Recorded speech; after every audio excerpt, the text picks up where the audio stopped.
I'm really excited to introduce our presenters for the day, Grayson Anstis and Luca Strands.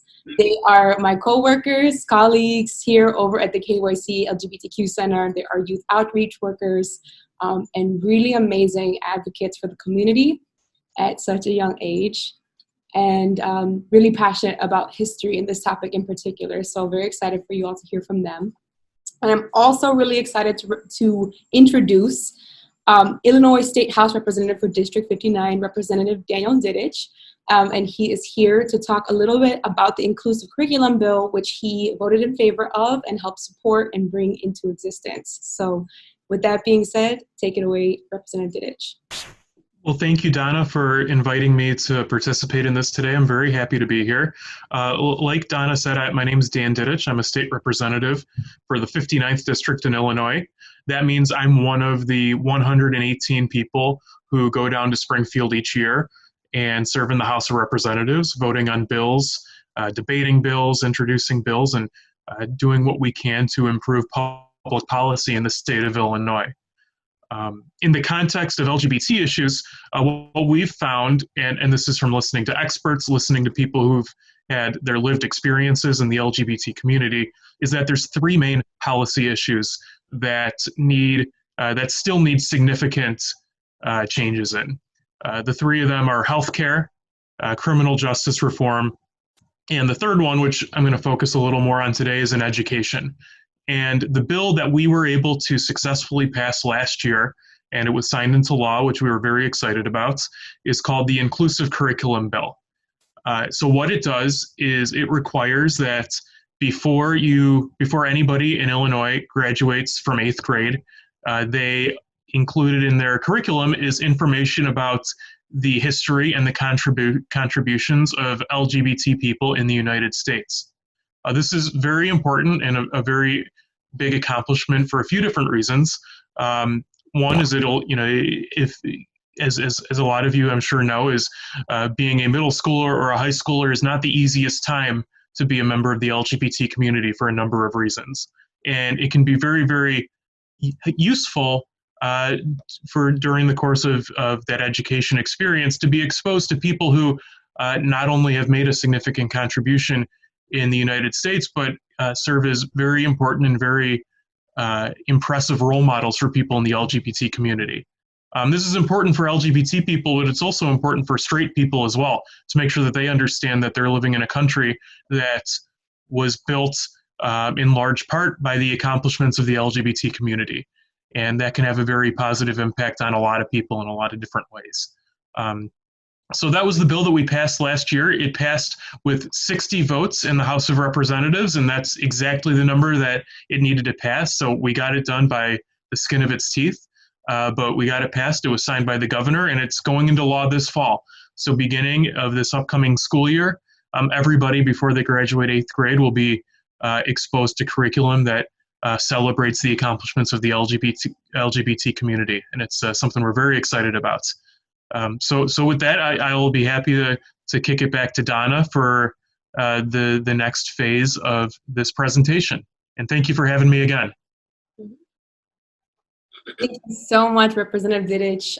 Likewise, it is so incredible to know that this is going to be going into effect and that you played that role in history for our LGBTQ youth, and like you said, for the heterosexual straight students as well. Could not have said it better myself. So with that, I'd like to introduce you all to Gray and Luca. They're going to give you a taste, a very nice taste, but a taste of the huge history that is LGBTQ plus history in the United States. So Gray and Luca, take it away. Hi, I'm Gray. I go by he, him. I'm Luca, and I use they, them pronouns. And this is the important basics of LGBTQ plus history. As we said before, this is just a little bit of it, so there's a lot going into it. And a lot of this research was taken from a museum that we are starting to research to be able to build that about LGBTQ plus history. So I really hope that you guys like it. And if you do like it, there's going to be way more in the upcoming months. It is important to learn about history of LGBTQ plus people because they have played such an important role in American history and will continue to do so. The inclusive curriculum law, as Dan Didich said, signed by Governor J.B. Pritzker on August 9th, 2019, mandates that by the time students finish 8th grade, public schools must teach them about contributions to state and U.S. history made by lesbian, gay, bisexual, and transgender people. Another reason that it is important to know is because it will educate you about the struggles that LGBTQ people have faced up until this point and what LGBTQ people will continue to face. As we go through this presentation, you may also find that this history ties into history that you may already know.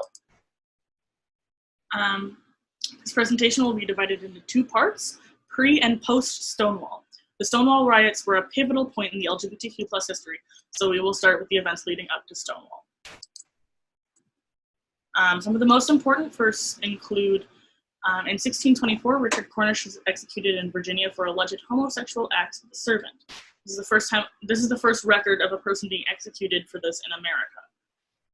In 1670, Bayard Taylor publishes Joseph and His Friend, A Story of Pennsylvania, and the book is later deemed as the first gay novel in America. In 1886, Wei Hua, an accomplished Zuni Two-Spirit, meets President Cleveland, and the president doesn't even notice as the Zuni maiden was born male. And for those of you who don't know, being Two-Spirit is a very sacred thing in lots of Native cultures, basically meaning that you are neither boy nor girl or both or some combination. In 1947, Vice Versa, America's Gayest Magazine, is published as the first magazine in America written for lesbians by lesbians, specifically by Edith Ide under the pen name Lisa Benn.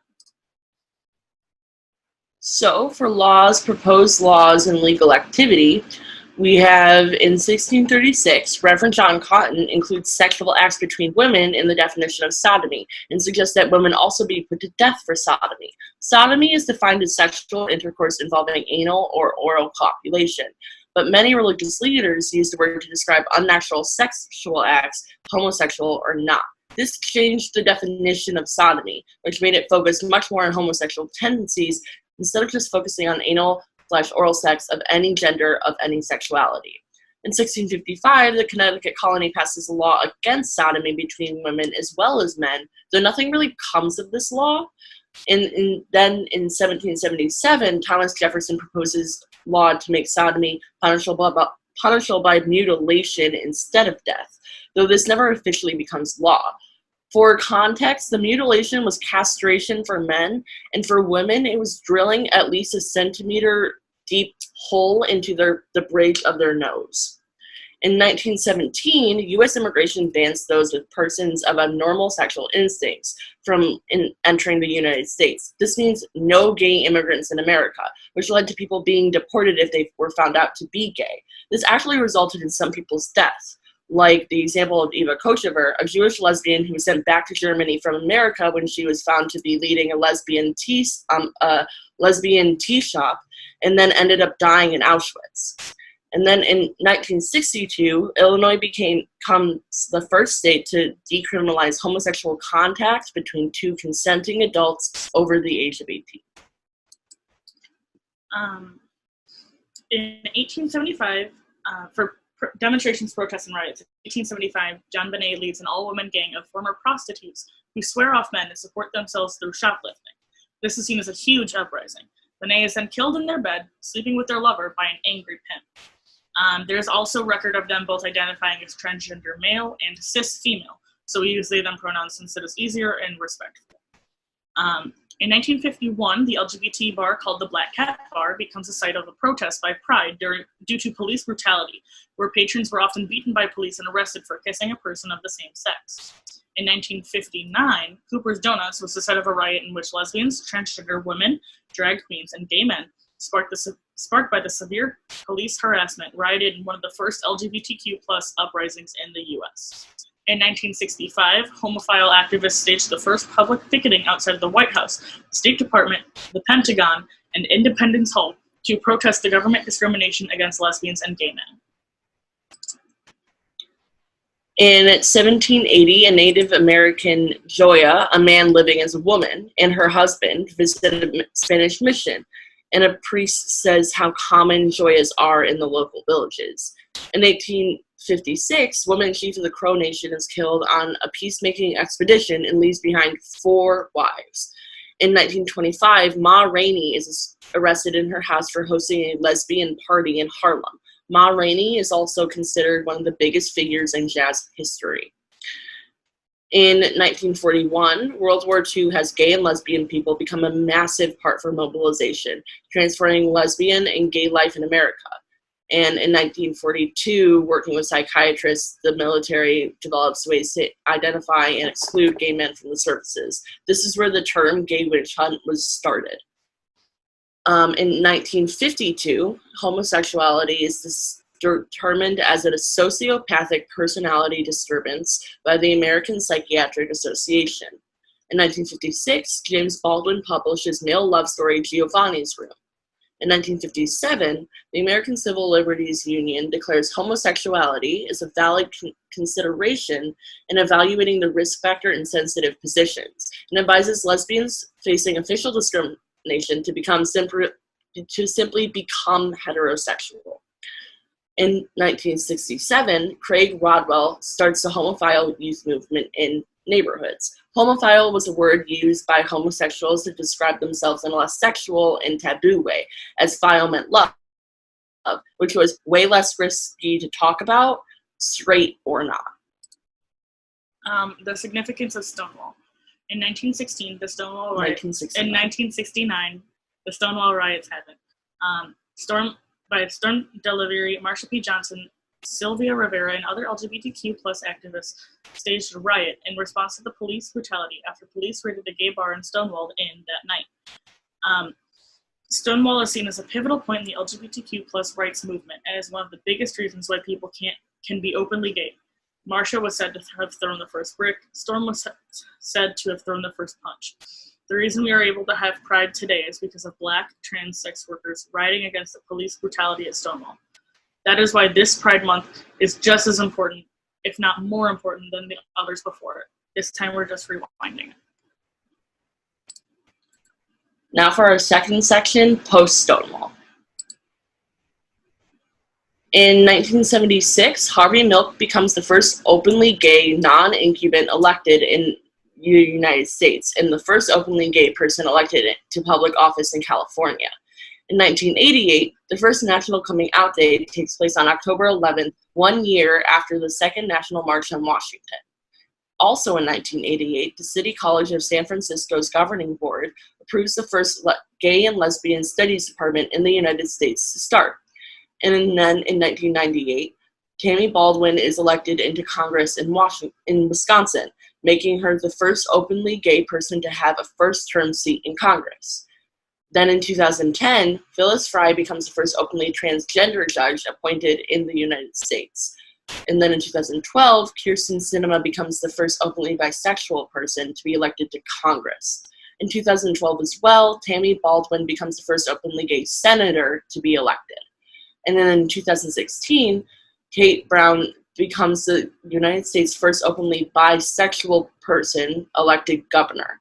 In 2018, Andrea Jenkins is elected to represent the vice presidency and the 8th ward in the Minneapolis City Council, making her the first openly transgender African-American woman to be elected to public office in the United States. In 2019, Jared Polis becomes the first openly gay American governor, and then also in 2019, Pete Buttigieg becomes the first openly gay Democratic presidential candidate.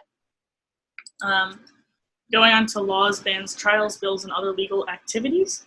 In 1972, the Minnesota Supreme Court case Baker versus Nelson, the state rules that the exclusion of same-sex marriage does not violate the United States Constitution, and the United States Supreme Court dismisses an appeal. In 1975, the U.S. Civil Service Commission no longer excludes homosexuals from government employment. In 1978, Harvey Milk and Sally Miller Gerhardt fight to defeat Proposition 6, which would have banned gays and lesbians from teaching in public schools in California, and succeeded.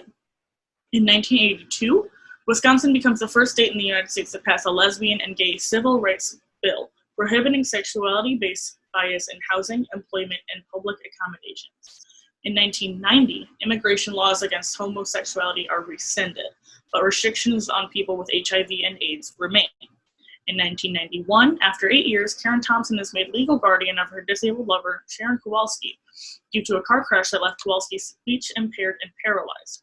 This is a major victory for lesbian and gay couples in America.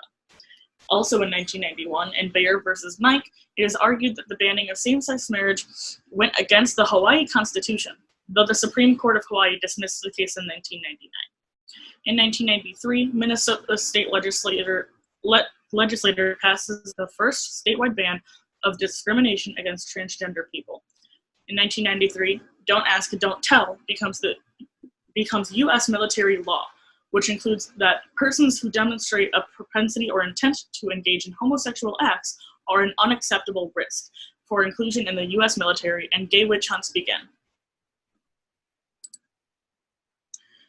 Is for more laws, bans, trials, bills, and other legal activities. We have in 1996, the Supreme Court takes down Colorado's Amendment 2 that stated protections for lesbian and gay people against discrimination were special rights and therefore should be denied. Justice Anthony Kennedy stated that we find nothing special in the protections Amendment 2 withholds. These protections constitute ordinary civil life in a free society. In 1999, domestic partnerships are legalized in California, making them the first state to legally recognize same-sex relationships. In 2000, Vermont announces that they legally recognize civil unions between same-sex couples, stating couples would be entitled to the same benefits, privileges, and responsibilities as spouses, making Vermont the first state to recognize civil unions between same-sex couples in America. In 2003, the U.S. Supreme Court states that sodomy laws are unconstitutional in the U.S. after the case of Lawrence versus Texas. Justice Anthony Kennedy says liberty presumes an autonomy of self that includes freedom of thought, belief, expression, and certain intimate conduct. In 2004, Gavin Newsom allowed City Hall to grant marriage licenses to same-sex couples in California, though all same-sex marriages done in 2004 in California were eventually annulled. In 2009, President Barack Obama reverses Bush administration policy and finally decriminalizes homosexuality. Continuing, in 2009, Matthew Shepard and James Byrd Jr. Hate Crimes Prevention Act is signed by Obama, adding gender, sexual orientation, gender identity, and disability to the federal hate crimes law. In 2010, Obama includes gender identity to the classes protected against discrimination under the Equal Employment Opportunity Commission.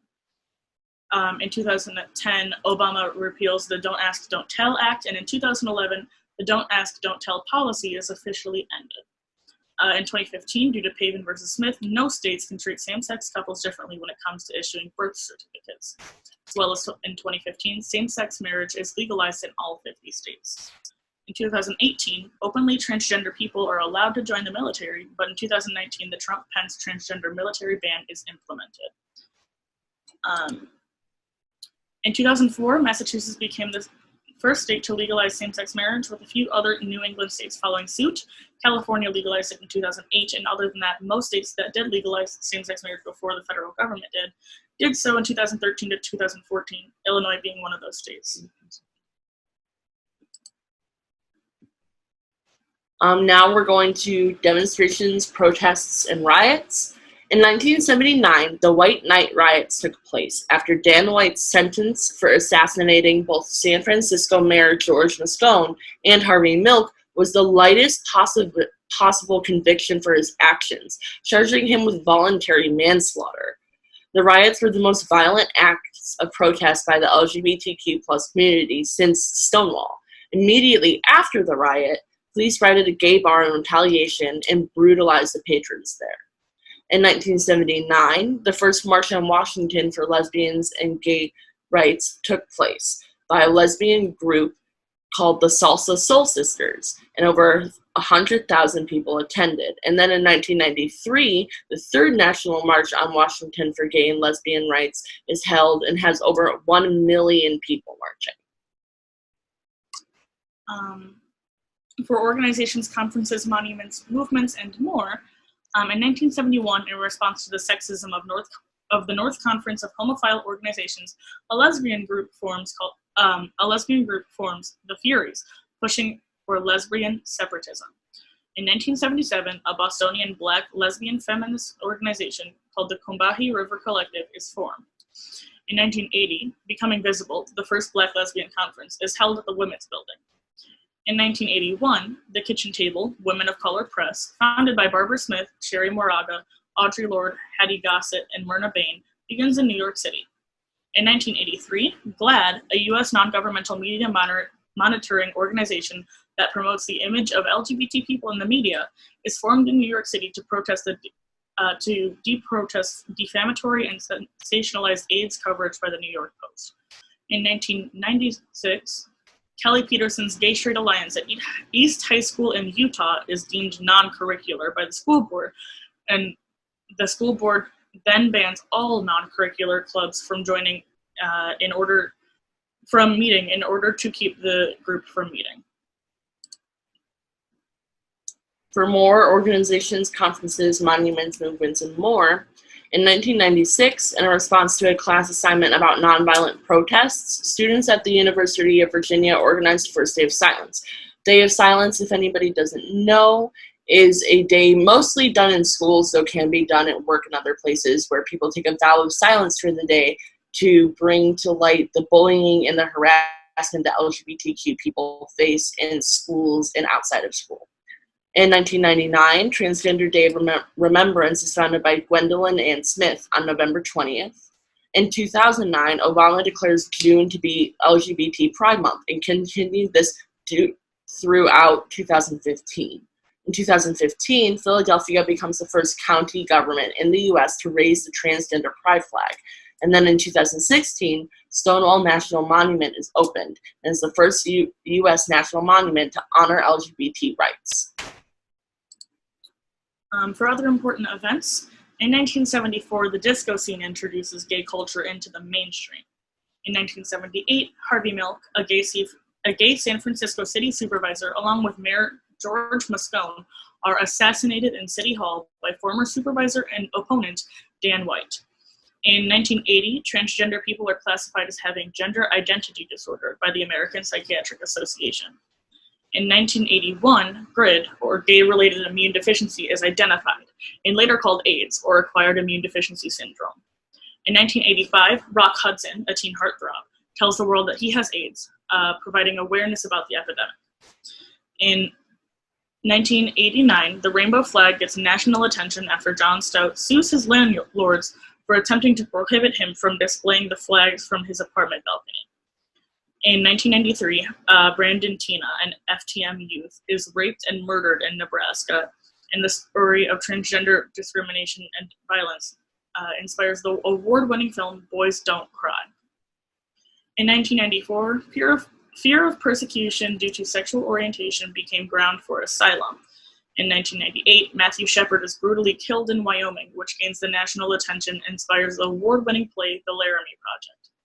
In 1998, again, Rita Hester, a transgender African-American woman, is murdered and inspires the web project Remembering Our Dead and the Transgender Day of Remembrance. In 1999, the transgender pride flag is created by Monica Helms.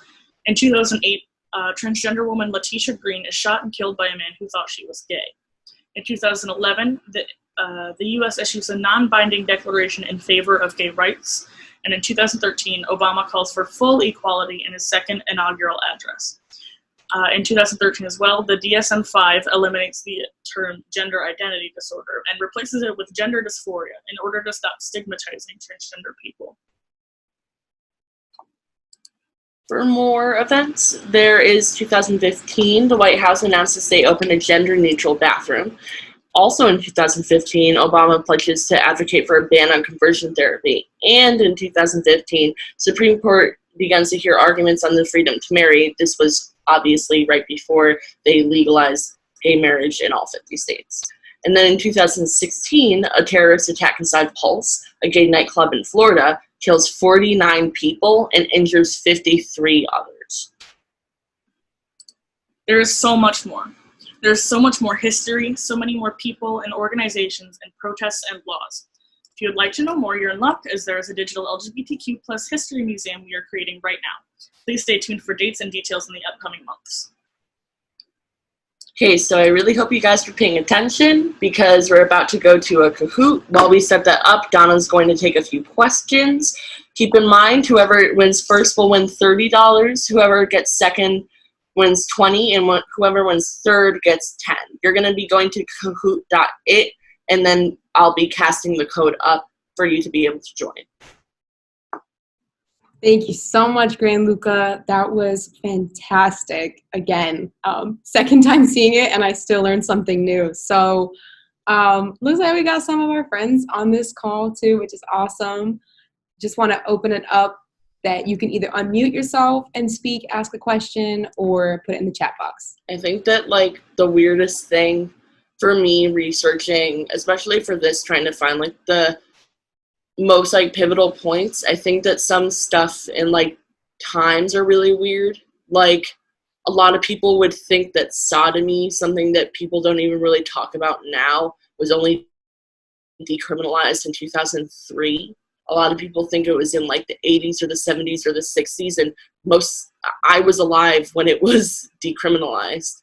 And then it's like, there's a lot of things that are really weird, like gay immigration bans weren't even rescinded until the 90s, and HIV and AIDS immigration bans still exist, which means that they still can ban gay people if they have the suspicion that they have HIV or AIDS. So there's still even things like that going on, which is really crazy to think about, considering the immigration ban was made in 1917 and it's still going on in 2020.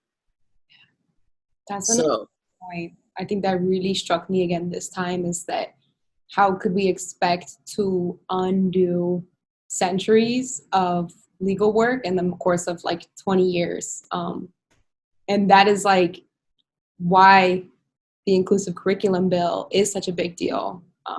And what you guys are doing as well, the work that y'all are doing as well. Okay, so 13 questions. What year are sodomy laws deemed unconstitutional?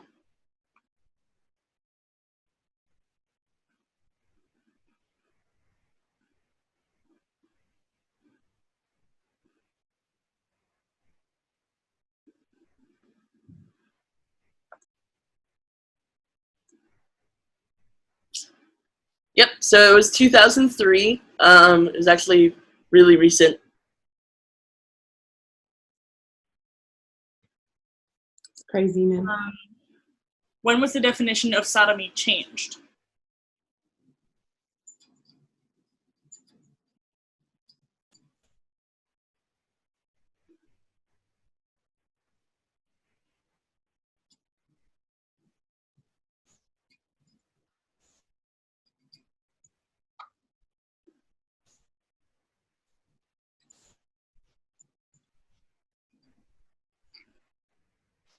The 1600s. So it was changed by Reverend John Cotton to include women-on-women contact. Why did the White Night riots take place?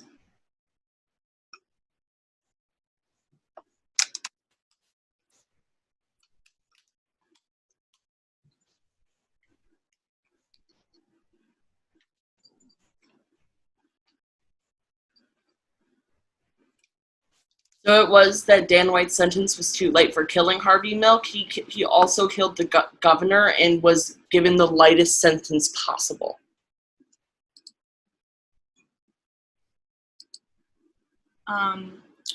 What was the original acronym for AIDS?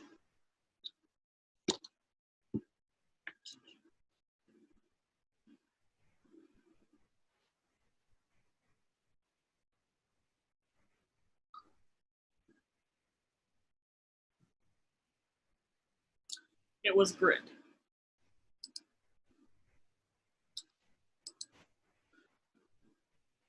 What month does National Coming Out Day take place?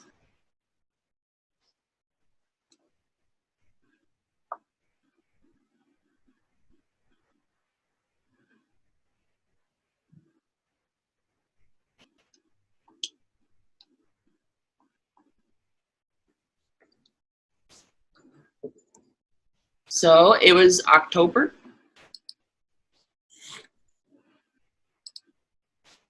How many people were killed in the Pulse nightclub massacre?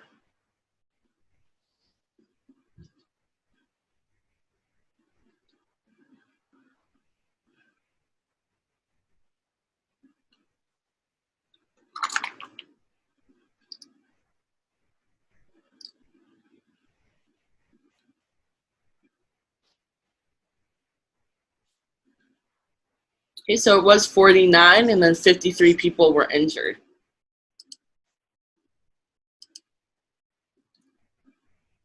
Where did the homophile activists picket in 1965?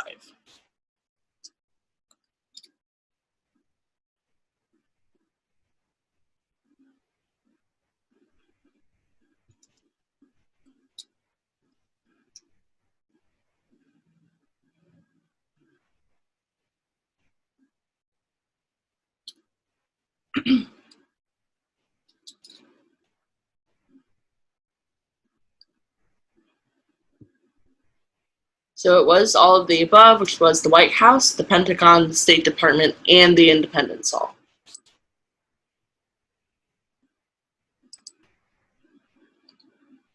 Who declared June Pride Month?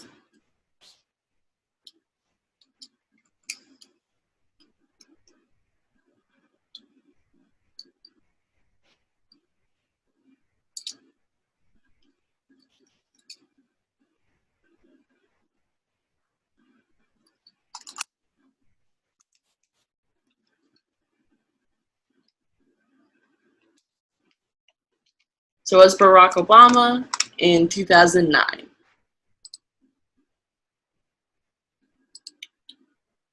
True or false? Homosexuality was deemed a sociopathic personality disturbance in 1952.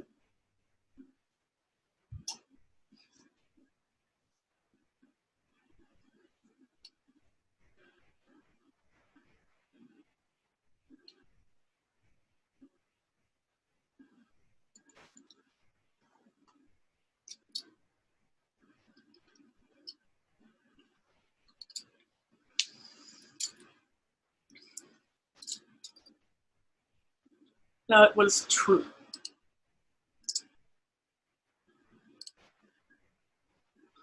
Who is rumored as throwing the first brick at Stonewall?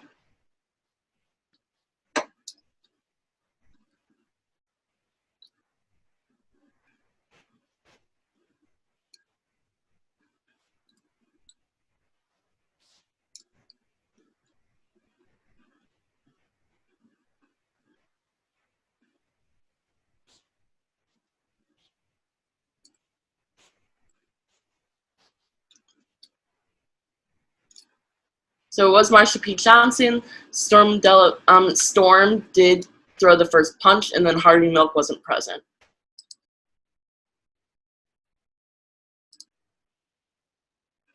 What year did Don't Ask, Don't Tell officially end?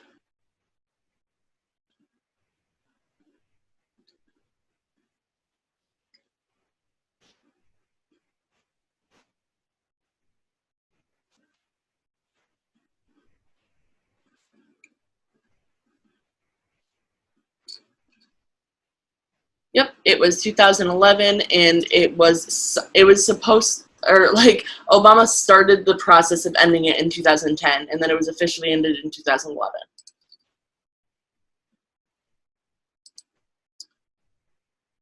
What was the name of America's first gay magazine?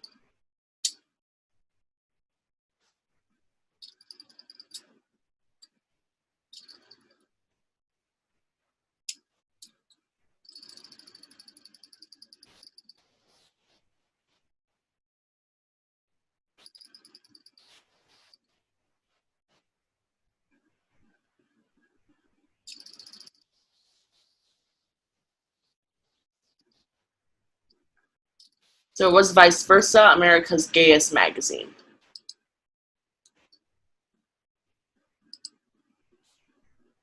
Who signed the Illinois Inclusive Curriculum Law in 2019?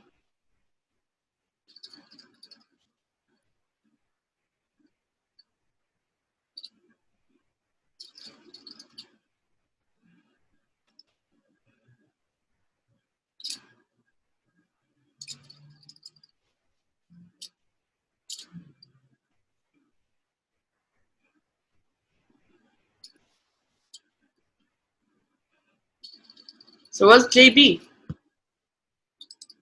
Okay, are you ready? Third place. Birthday boy. Hey. Second place, Nicole. And first place,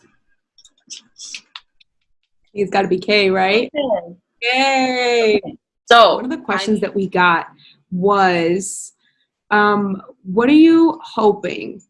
I know y'all graduated, but what do you all hope is going to be taught in, or what do you recommend LGBTQ history lessons to be conducted in classrooms? Let me try one more time. How do you recommend LGBTQ history lessons be conducted in classrooms? And yeah, we'll start there. I feel like LGBTQ history is best taught in like either its own focus or just completely integrated into everything. So either people just paying attention to it and being like, okay, cool, we're gonna have a unit on this, and I hope eventually it will be able to be so integrated into normal history that it won't be like a whole thing. Because I remember taking multicultural studies in high school and taking women's studies in high school, and I just sort of felt like those things should be included in everything instead of just like, oh, you get one unit on it, or you can elect to take this class that only 20 people take in the entire school to learn about. And I feel like this country was built by people of color and LGBT people, and I feel like the erasure of them is sometimes really upsetting. What do you all feel like would have been helpful for you to learn about when you were in, like, let's say, middle school? I've always been a really big advocate for LGBTQ inclusive sex ed. I remember writing my 8th grade final essay about including that, and I got in a lot of trouble for it. But I think that teaching kids about inclusion at an earlier age would have made it a lot easier. And I also speak on behalf of Congressman Raja for his anti-bullying bill, and I feel like while I'm happy to do it, I wouldn't have the stories that I have if LGBTQ history had been taught. But it's one of those bittersweet things, because it's like, it sucks to be considered almost a sob story because I was so badly bullied for being LGBTQ. But at the same time, I understand people's fears of it.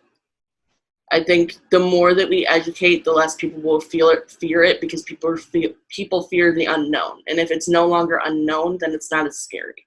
Yeah, absolutely. Yeah. Thank you both so much for sharing all the information that you did. We are now approaching the end of our session, but I got your emails, winners, so we'll definitely be contacting you with that. Feel free to send questions that you have to donnab@kennethyoung.org, and Gray and Luca will get those as well. So even if you just want to send them some praise, you know where to go. So we will see you all